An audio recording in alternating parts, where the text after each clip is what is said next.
बेरहमी से 2 लोगों को मार दिया जाता है। इस कारसाज केस को ये लीड कर रहे हैं, ये उसको हैंडल कर रहे हैं। 20 मिलियन दे दिए हैं फैमिली को, विक्टिम की फैमिली को, और नताशा जो है वो बाइज्जत तरीके से दुबई जा चुकी हैं। इस बात में कितनी सदाकत है? बगैर लाइसेंस के गाड़ी चलाए और गाड़ी चलाते वक्त उससे कोई दूसरा बंदा मर जाता है, मरना एक अलग ऑफेंस है। बगैर लाइसेंस के गाड़ी चलाना एक इलीगल एक्ट है। ये गाड़ी जो है वो एक बड़ी कंपनी के नाम पे रजिस्टर्ड है। इसका गुनाहगार कौन होगा? अब जब आप लोग का प्रेशर, अवाम का प्रेशर जब इन पे आया है और पूरी अवाम उस गरीब बच्ची के साथ जाके खड़ी हो गई है, तो फिर इन्होंने भागना शुरू किया है। विक्टिम्स की फैमिली पर जो है वो किसी तरह का कोई दबाव, कोई प्रेशर या माली लेन देन की कोई ऑफर अब तक दी गई है? बिस्मिल्लाहिर्रहमानिर्रहीम, अस्सलाम वालेकुम। दस्तक टीवी के साथ मैं हूँ हमजरा।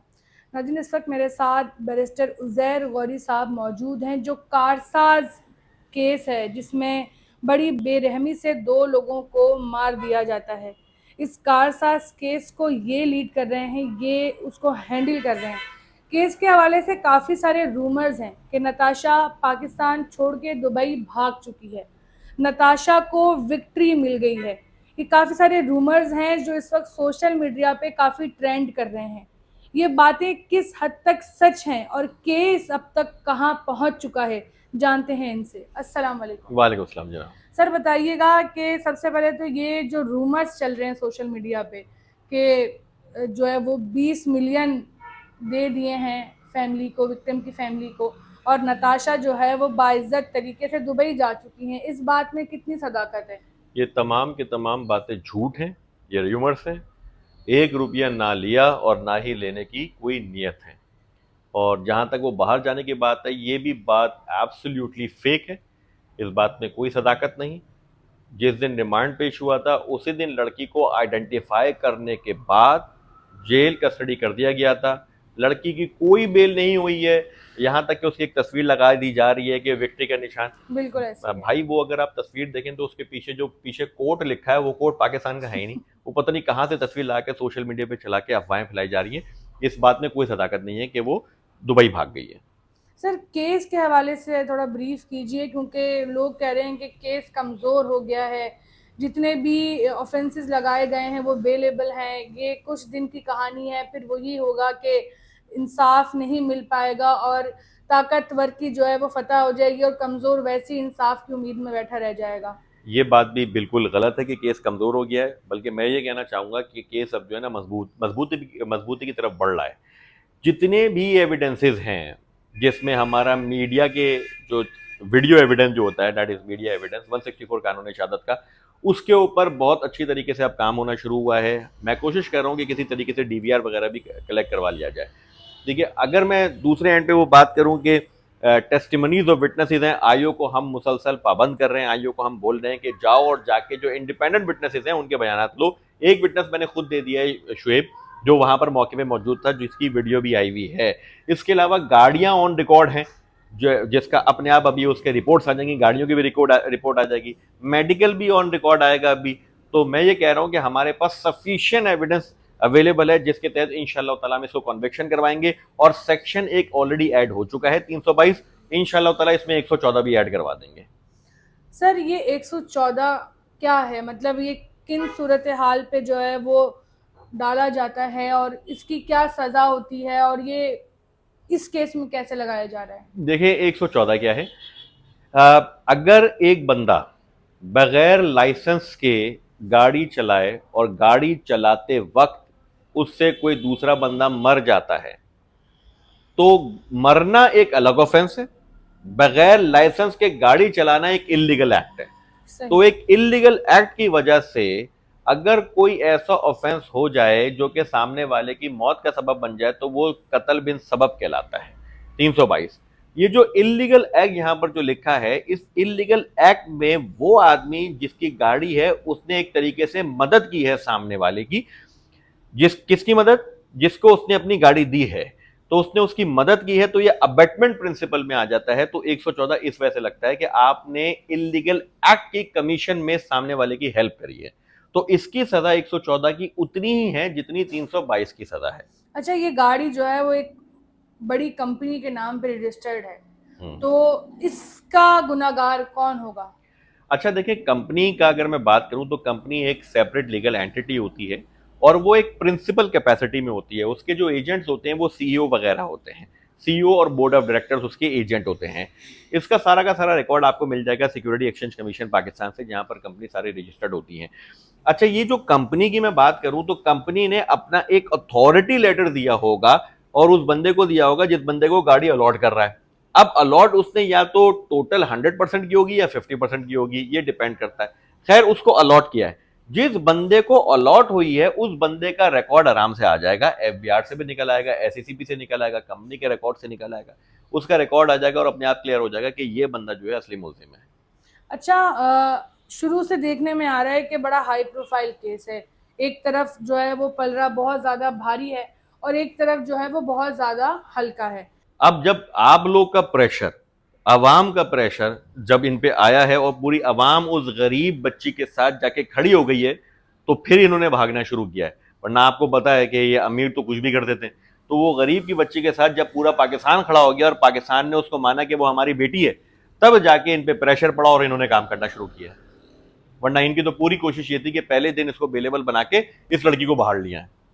लेकिन अल्हम्दुलिल्लाह अब सेक्शंस ऐड हो रहे हैं और इंशाअल्लाह ताला फुल प्रेशर देके इनसे फेयर इन्वेस्टिगेशन करवाएंगे, क्योंकि पता है हमें कि जब तक आवाम का प्रेशर इन पे नहीं जाएगा इन्होंने काम नहीं करना है। नहीं करना है।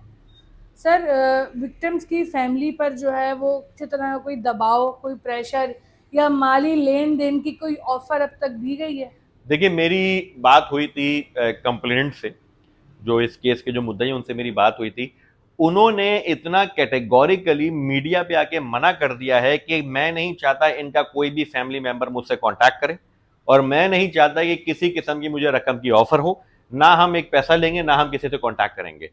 तो अभी तक स्टांस यही है और आगे भी यही रहेगा कि भाई 1 रुपया हमें आपसे नहीं चाहिए है। हम उस खातून को सदा दिला के रहेंगे और जिसकी गाड़ी है उसको।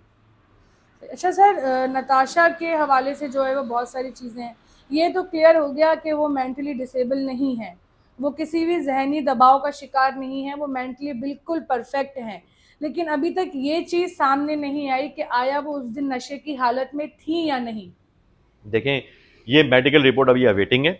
मैं गया था आईओ के पास, मैंने आईओ से बोला मेडिकल रिपोर्ट तो 1 से लेकर 3 दिन के अंदर आ जाती हैं, तो वो आए बाएं शाये कर रहा था। कोई उसका कोई ऐसा जवाब नहीं दे पा रहा था जिससे मैं मुतमईन हूं। तो मेडिकल रिपोर्ट क्योंकि अभी तक अवेटिंग है, मेडिकल रिपोर्ट आ जाएगी तो उसमें क्लियर होगा कि इसने ड्रग ली हुई थी या नहीं ली हुई थी, अगर ली हुई थी तो किस नेचर की ली हुई थी। तो ये सारी बातें मेडिकल रिपोर्ट पे हैं, जो अब आ जाना चाहिए। मैं इंशाल्लाह ताला कल की तारीख में दोबारा फोन करके उससे पूरा फीडबैक लूंगा। अच्छा सर, कमरा अदालत में उस दिन क्या हुआ, कौन कौन से पॉइंट्स आपकी तरफ से जो है वो उठाए गए और जो सामने वाली जो है पार्टी उनकी तरफ से क्या चीज़ों को जो है वो रिकवर करने की कोशिश की गई, बात क्या हुई कमरा अदालत में, ये थोड़ा ब्रीफ कीजिए। देखें, कमरा अदालत में जब हम वहां पर पेश हुए, आईओ ने जब रिमांड पेश किया, तो वहां पर रिमांड पेश करने के बाद आईओ ने ये वाली बात रिक्वेस्ट करी कि इसको जुडिशियल कस्टडी कर दिया जाए। वहां पर फिर आर्ग्यूमेंट जब शुरू हो रहे थे तो उस आर्ग्यूमेंट में मैंने उनसे ये वाली बात बोली। मैंने कहा कि इसका जो लाइसेंस है वो पता चला है सोर्सेज के जरिए वो इंग्लैंड का है और वो 6 महीने पुराना है, पाकिस्तान में वैलिड नहीं है और इसके पास कोई पाकिस्तानी लाइसेंस नहीं है। देयरफॉर इस पर 322 लगना चाहिए है और इसके साथ साथ जो गाड़ी का मालिक है उस पर 114 लगना चाहिए। तो 322 तो लग गया था। 322 लगने की वजह से उसको उस वक्त जुडिशियल कस्टडी कर दिया गया। 114 के लिए वो एविडेंसेस तलाश कर रहे हैं। मुझे समझ में नहीं आ रहा 114 लगाने के बाद एविडेंसेस तलाश कर ले। भाई 114 लगा के भी एविडेंस तलाश कर सकते हैं। नहीं, वो कह रहे हैं पहले एविडेंस मिले फिर 114, बल्कि 114 तो प्राइमा फेशी एविडेंट हो गया है, लगा देना चाहिए। तो कमरे के अंदर ये आर्ग्यूमेंट पे बहस हुई, उनके वकील साहब ने भी बहस करी। तो फिर उसके बाद फिर जज साहब ने एक ऑर्डर पास किया और लड़की को जुडिशियल कस्टडी कर दिया 14 दिन के लिए। इस केस को किस तरह से आगे लेकर चलेंगे और कितनी उम्मीद रखते हैं कि इस बार इंसाफ जो है वो मिलेगा? देखिए, मेरी पूरी कोशिश ये है कि तमाम के तमाम एविडेंसेस जो इस खातून के खिलाफ और गाड़ी के जो मालिक है उसके खिलाफ हैं, उसको किसी तरीके से आईओ को कह के कलेक्ट करवा लिया जाए। पुलिस अगर आपका साथ ना देती है तब भी, अगर इस पुलिस सूरत मेरा में साथ नहीं देगी तो मैं 22/6 की एप्लीकेशन डिस्ट्रिक्ट जज के पास लगाऊंगा और ये मैं दरखास्त करूंगा एसएसपी से कि इसमें इन्वेस्टिगेशन ऑफिसर कम से कम एएसपी या डीएसपी रैंक का होना चाहिए है, ताकि वो इतना अहल और काबिल हो कि तमाम के तमाम डाटा को वो कलेक्ट करे। और मैं पुरुमीद हूं मेरी बात हुई थी हमारे डिस्ट्रिक्ट जो प्रोसिक्यूशन यहाँ पर जो ऑफिसर हैं हमारे, उनसे भी मेरी बात हुई थी, यूनुस साहब से भी। तो यूनुस साहब ने भी कहा था कि हम आपका पूरा साथ देने के लिए तैयार हैं, और हम भी इंशाअल्लाह ताला जो है अल्लाह ने चाहा तो अपना बेस्ट देके आपकी बार सज़ा ज़रूर दिलवाएंगे। जो भी ऑफेंसेस लगाए गए हैं उसकी सज़ा कितनी मुकर्रर होगी अगर सज़ा हो गई? और ये जो दियत की रकम देके मामला ख़त्म करने की बात हो रही है, अगर ऐसा कुछ बनता है तो फिर क्या होगा इस केस में? देखिए, मैं एक चीज़ आपको छोटी सी क्लैरिफाई कर दूँ। ये जो ऑफेंस है ना 322, 320, ये कंपाउंडेबल ऑफेंसेस हैं, इसमें कॉम्प्रोमाइज़ हो जाता है और हो सकता है। अलबत्ता अगर आप एफआईआर को देखें तो एफआईआर में एक सेक्शन है रैश और नेग्लिजेंट ड्राइविंग का, वो नॉन कंपाउंडेबल है, उस पर कॉम्प्रोमाइज नहीं होता। लेकिन प्रिंसिपल ये है कि अगर मेजर ऑफेंस कंपाउंडेबल है तो माइनर ऑफेंस भी कंपाउंडेबल हो जाते हैं, तो इसका मतलब है कॉम्प्रोमाइज मेंटेनेबल है। अब जब केस चलता है तो वक्त के साथ दो चीजें होती हैं, या तो पार्टी जो है वो बहुत ज्यादा डिटरमिन्ड हो जाती है कि नहीं मैंने सजा दिलवानी है, या पार्टी अपनी होप्स को खो देती है। इंशाअल्लाह ताला अल्लाह ने चाहा तो इस केस के अंदर पार्टी वक्त के साथ और डिटरमिन्ड होगी, क्योंकि कोर्ट प्रोसीजर थोड़ा टाइम लेता है। मेरी दूसरी कोशिश ये रहेगी कि इस केस को मैं मॉडल कोर्ट के अंदर लेके जाऊं, क्योंकि मॉडल कोर्ट में महीने भर में फैसला हो जाता है। मॉडल कोर्ट में लेके जाऊं, आप लोगों से भी यही दरखास्त है कि आप लोग भी ये वाली बात आगे उठाइएगा, केस को मॉडल कोर्ट में चलाया जाए ताकि जल्द से जल्द फैसला हो। और मॉडल कोर्ट महीने डेढ़ महीने में शेड्यूल बना के केस निपटा देती है और सजा दे देती है। सही। सज़ा कितने साल की हो सकती है हाँ, नताशा को? देखिए 322 में जो सजा है वो सिर्फ दियत की है। 320 में जो सजा है वो उसमें जेल में भी भेजा जा सकता है 10 साल के लिए। फिर 427 की अलग सजा है, 269 की अलग है, और अगर मैं आखिर में बात करूं 337 जी की अलग सजा है। तो अब जज की डिस्क्रिप्शन के ऊपर होता है कि वो तमाम सजाओं को अलग अलग करके दे या एक मिक्स सजा पूरी दे दे। सही। तो ये बात अभी जो है ना, ये बात बहुत अर्ली हो जाएगी कि कितनी सजा होगी। सजा जरूर होगी, सजा जरूर होगी।